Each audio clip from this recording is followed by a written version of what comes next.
When you was a kid, your parents look at you and they say, "I'm not mad at you. I'm just disappointed." I'd rather be beaten with a stick than for them to say, "I'm not mad at you. I'm just a little disappointed." But when they say that to your sibling, I got an older brother, that was a lot of fun. I remember whenever we would get grounded, we lived in a house that had a long hallway in it. My bedroom was at the end of the hallway on the left. His was at the beginning of the hallway on the right. And we would kind of lay out into the hallway. We would talk back and forth when we got grounded to our rooms. But we decided one time that it was a good idea that we would try to run to each other's room and get back before Mom and Dad found out. Well, it was my turn. I get out and I run, and about when I'm reaching my brother's door, I hear, "Daniel's out of his room." You apparently love to hear that. But I love the time that we had a fort. We had built a fort in his room, and he decided that he wanted a candy bar, small candy bars. So he goes into the kitchen, he gets the candy bar, and he goes into the living room, and he says, "Mom and Dad, can I have this?" And they were like, "Sure." Then Dad said, let me see that. He turned it sideways, and he had about 4. And he got in so much trouble. The only bad thing, we had to take down the 4. No, the event that we're looking at today is Jesus and the 6 woes that he gives to the Pharisees and the lawyers. At times, I think when we read this passage, we're like, yeah, they deserved it. They needed to hear that message. Jesus did need to rebuke them, because when we look at the word woe, it's not intended to be mean or hateful. What the word actually is intended to mean is regret, disappointment, or discomfort. So when Jesus is saying these woes to these men, what he's saying is, I regret the way that you're living now. We look at the Pharisees, we're like, yeah, we're glad that he said that. But we're not glad when we can find the same thing within ourselves. So let's go ahead and start it. It's in Luke chapter 11, starting with verse 37. It says, while Jesus was speaking, a Pharisee asked him to dine with him. So he went in and reclined at the table. The Pharisees were astonished to see that he did not first wash before dinner. First of all, it probably might not be a good idea to invite Jesus over to dinner. If we look at all of the meals with Jesus, they always have a really interesting twist. But at this point, the Pharisees, they're really astonished that Jesus didn't wash his hands. Now, this wasn't for hygiene. What it was more for is a ceremonial cleansing. And actually, when you look at the law only required a ceremonial cleansing for the priest. If the priests were in contact with either a leper or someone else who would make them unclean, or before they would offer their sacrifices, they had to wash. But the Pharisees, they decided to take the law a step farther. So they would wash their hands once they would get home, either from the marketplace or before they would eat. And the reason they would wash their hands, as we said, wasn't for hygiene. They would wash their hands almost as a testimony of washing off the sinful world that they just did. Jesus decided not to. Why? Did Jesus didn't understand the culture that he was in? No, he knew. He knew the law more than anyone else. He knew their traditions that they followed more than they even followed the law. Mishnah actually states that the teachings of the rabbi was much more important to follow than even the teachings of the Torah, because the rabbis would call you to greater heights. He knew what their tradition.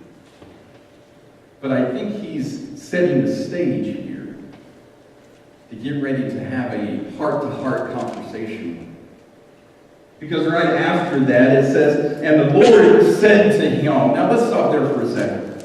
There's only two other times so far within this gospel that Luke ends up saying, and the Lord said. Every other time it's he said, and Jesus replied. Jesus answered. The only other two times we see right before this is whenever Jesus saw the woman who had just lost her son, the widow. It said, and the Lord had compassion on her. And the other time was in the story of Mary and Martha. And it says, and the Lord said, and Martha, Martha, you were worried about me. Each time it shows him having compassion. But now, instead of Luke saying, and Jesus said, and the Lord said to the Pharisees this. Now you Pharisees, you cleanse the outside of the cup and of the dish, but inside you are full of greed and wickedness. You fools. Did not he who made it the inside make the outside also? But give as alms those things that are within, and behold, everything is clean for you. So what Jesus is doing, he's setting the stage for these woes that he's getting ready to have, and what it is a battle versus outward appearance to inward appearance. Which one's most important? For the Pharisees, it seems like the outward appearance is much more important than the inward. And Jesus is saying, no, we need to focus on the inward. And from that inner self is what you give alms from. You give your gifts from what you have within. So he starts and he says, but woe to you, Pharisees, for you tithe mint and rue and every herb and neglect justice and the love of God. These you ought to have done, without neglecting the others. So the Pharisees, they were very rigid about their tithes. So if I would go to the store and I'd get some parsley, I'd give the church about 10% of that parsley. That's about how they did it. Even though their own traditions, the Mishnah teaches them that they didn't have to give tithes with that. Anything that was grown in wilderness, grown outside, they didn't have to, but they always took it a step farther. Why? Well, look at me. Look at what I'm giving. Look at what I'm doing. Look how religious I am. Look how holy I am. And that's why Jesus would go on and says, woe to you, Pharisees, for you love the best seats in the synagogues and greetings in the marketplaces. They love that. They love for people to see just how religious and just how holy they were. But this next woe hits right at the core of what they were most prideful about. Because Jesus says, woe to you, for you are like unmarked graves, and people walk over you without knowing. Now, I know that sounds a little bit confusing now, but when we understand the fact that for a Jew to walk over an unmarked grave, they would actually become ceremonially unclean.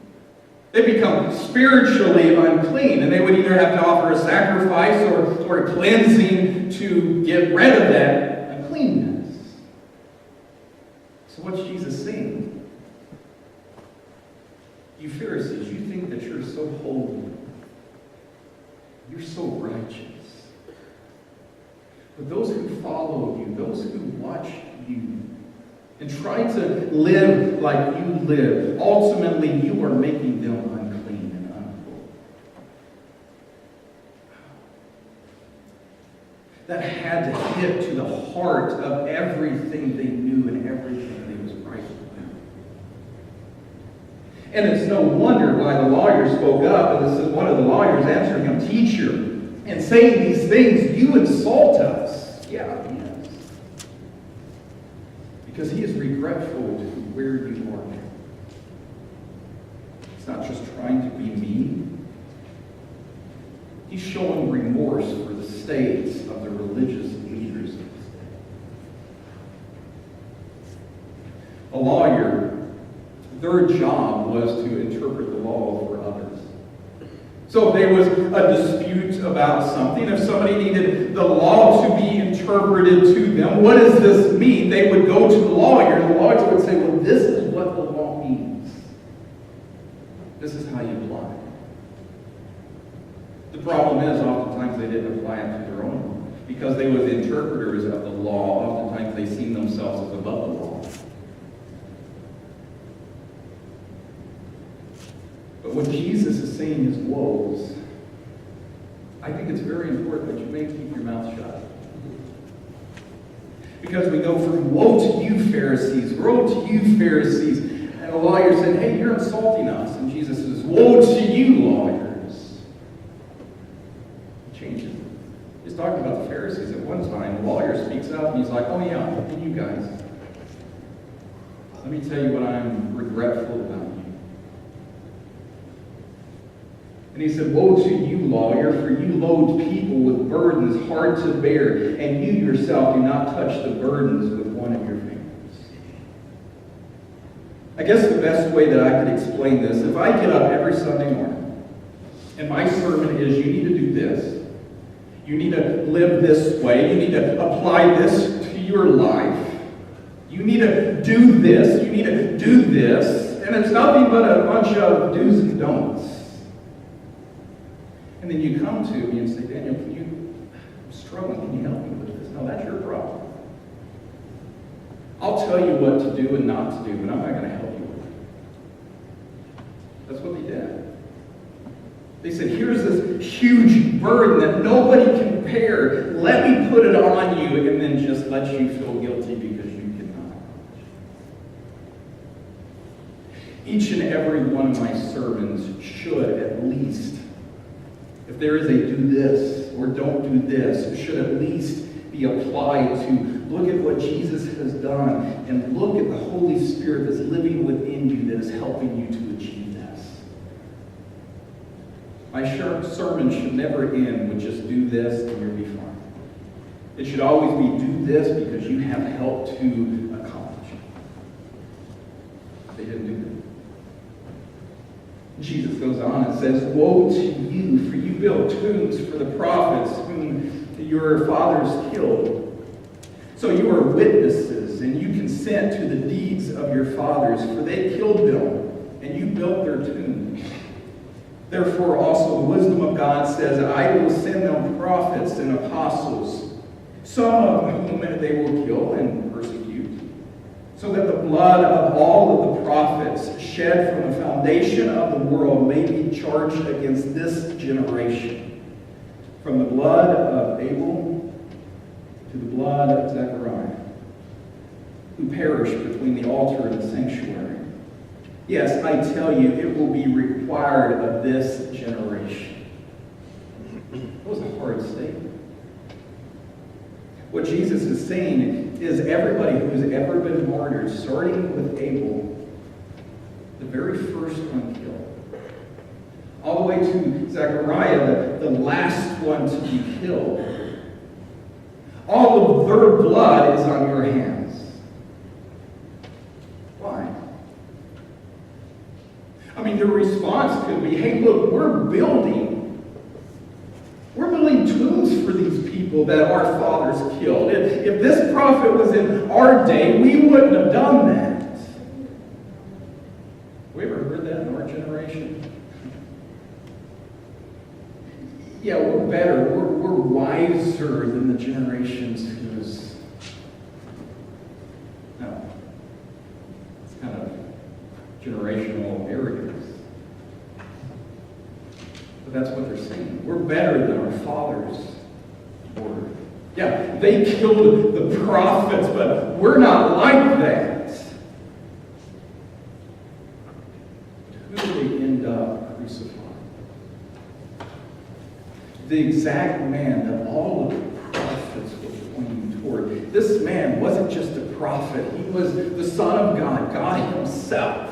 Yeah, we're not like that, but we're going to kill God. The attitude, the inner heart was still there. The same thing that the fathers had faced. they are facing today. And he ends with about as big of a blow as with the Pharisees. He says, "Woe to you, lawyers, for you have taken away the key of knowledge. You did not enter yourself, and you hindered those who believe." What did we say the lawyers did? They interpreted the law. If you wanted to have knowledge, you went to the lawyers. And Jesus is saying, you take the key away from you. The very thing that you are known for, you don't even have. And to make matters worse, you hinder anybody else from having it. The Pharisees, they were so prideful about, look how holy I am. And Jesus put that to rest. The lawyers, look how wise I am. He put that to rest. Where's our pride? If Jesus was to stand here today and he was to look at us, what would he say? Would there be a world? Would there be a time that he would look at our lives and say, woe to you, because you think you're religious. You think you're holy, it's all for show. Yeah, you can say, look at everything that I do in the church. Look at all of the classes that I attend. Look at everything that I do. Look at the money that I give. Yeah, all of that's great, but what is the heart? Is it look at me? Or is it look at him? I'm afraid at times he would have the same woes to us.